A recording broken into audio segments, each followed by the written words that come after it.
Assalaamu calaykum caruurey. Sheeko cusub ayaan baranaynaa maanta. Sheekadan waxaa lagu magacaabaa dameerkii caajiska ahaa. Sida ay ku bilaabanaysaa. Waa hore ayaa waxaa jiri jiray nin ganacsada ah. Ganacsadaas ayaa wuxuu lahaa dameer. Dameerkaasoo uu ku shaqaysan jiray. Dameerka ayaa wuxuu maalin walba saari jiray dhowr jabaan oo cusbo ah oo suuqa u geen jiray si uu soo ganacsado. Ganacsada wuxuu ahaa nin naxariis badan oo u naxariis dameerkiisa. Wuxuu siin jiray raashin aad u wanaagsan. mana u ogolaan jirin culays badan dusha in laga saaro. Dameerkan wuxuu ahaa dameer yar aadna u xoog badan. Wuxuu dhabar ku qaadi jiray jawaanadaas oo ninka ganacsadaha uu dushiisa saaro.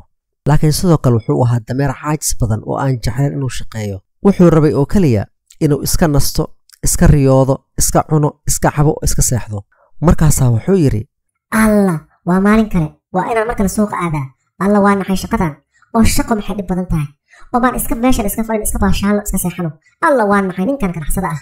asagana ma iska nasto iska jeefta guriga oo muxuu shaqada noogu wareeriyay ayuu ku cawday." Laakiin dameerku wuxuu garan waayay in ganacsadaha haddii shaqada uu ka joogsado in waxba aysan u soo kordhaynin oo aysan waxay u cuni lahayn aysan soo galaynin oo dhibaato ay u imaanayso. Meesha tuulada ay ku noolaayeen agteeda ayaa waxaa ku yaalay meel webi ah kaasoo ay ku qasbanaayeen mar walba inay gooyaan si ay suuqa u tagaan. Maalin walbo ganacsada ayaa wuxuu dushiisa soo saari jiray dhowrkaas jawaan. Kadibna waxay ka gudbi jireen buundada si ay u gaaraan meeshii suuqa uu ku yaalay oo cusbad ay ku soo iibin jireen. Maalmaha ka mid ah ayaa dameerkii asagoo buundada maraya ayuu meesha ku taraaraxay. Kadibna wuxuu ku dhacay biyihii webiga dhexdiisa. Markaasaa waxaa dhacday in cusbadii saarneed dhammaan ay ku dhex milantay webigii. Dameerkii ayaa markuu soo baxay wuxuu la yaabay in culays dhan uusan dareemin oo culayskii dhan uu ka baxay suuqiina uu tagay. Laakiin ninkii ganacsada ah ayaa ku khasaaray ganacsigii oo badeecadiisii ay ka kala yaraatay oo lacagtii uu ka heli jiray wax aad ugu yar ay ka soo gashay maadaama cusbadii oo dhan ay ku dhex milantay biyihii webiga.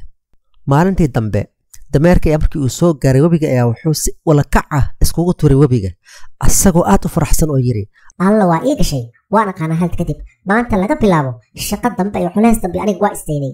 sidaan ay maalin walba samayn doonaa. maxaa iga galay oo shaqo iyo culays dhibaato. waxaan arkaa inaan biyaan iska dhex galo cusbadaas meesha iga baxdo." Ninkii ganacsadaha ayaa yaabay oo ganacsigiisa maalin walbo sii yaraanaya oo lacagtii ka soo gali jirtay aad u yaraatay. Maalintii dambe ayuu soo raacay oo meel geed ah gadaashiisa u galay. Kadib ayaa wuxuu arkay dameerkii oo markii uu soo gaaray buundada si wala kac ah iskugu tuuray webigii ilaa milixda ay ku dhex milanto biyaha webiga dhexdiisa. Maalintii dambe ayaa ninkii ganacsada ahaa wuxuu soo qaaday jawaano oo ay ka buuxaan suuf. suufka caadiisa ayaa waxay ahayd in biyaha markay dhex galaan in culayskiis uu soo zaa'ido. dameerka intii uu soo socday wuxuu soo gaaray buundadii. Kadibna si wala kac ah waqtigii ayaa la gaaray. hadda ayaa dhex galaya si culayskan iiga dega ayuu yiri. Markaasuu webiga isku tuuray. kadib ayaa waxaa dhacday culayskii uu ka sii zaa'ido. kadibna ku sii zaa'ido. kadibna ku sii zaa'ido. markaasaa wuxuu ku qayliyay: "Allah waxaan maxay ahayd. Allah culays badana. Allah maxaa dul saaran maanta. nafta ay iga baxaysa. Allah nafta ay iga baxaysa. Allah culayskan muxuu ahaa. Allah maxaa ku jira jawaanadan." asagoo neeftuuraya oo nafta ay ka bixi rabto oo aan socon karin ayuu ka soo dhex baxay biyihii. kadibna suuqa uu ku tagay. markaas ayaa ninkii ganacsadaha ula hadlay oo ku yiri: "dameerow, waxaad ahayd dameer daacad ah oo xoog badan oo si fiican u shaqaysta. laakiin waxaad ilowday in aysan fiicnayn dhagar iyo been iyo khaa'inimo oo waxaa bilowday inaad dhagartid oo biyaha si ula kac ah isku tuurtid si cusbada ama culayska shaqada ah ugu dhuumatid oo aadan shaqaynin. markaas anigana ku arkay maanta waxaan ku soo saaray suufkaas si cashir ku baratid."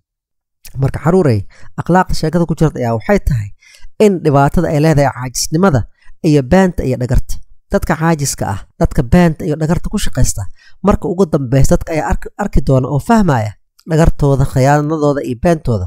kadibna waxaa dhacaya in culays ama ciqaab weyn ay kala kulmaan dhibaatadaas iyo beentaas ay samaynayaan.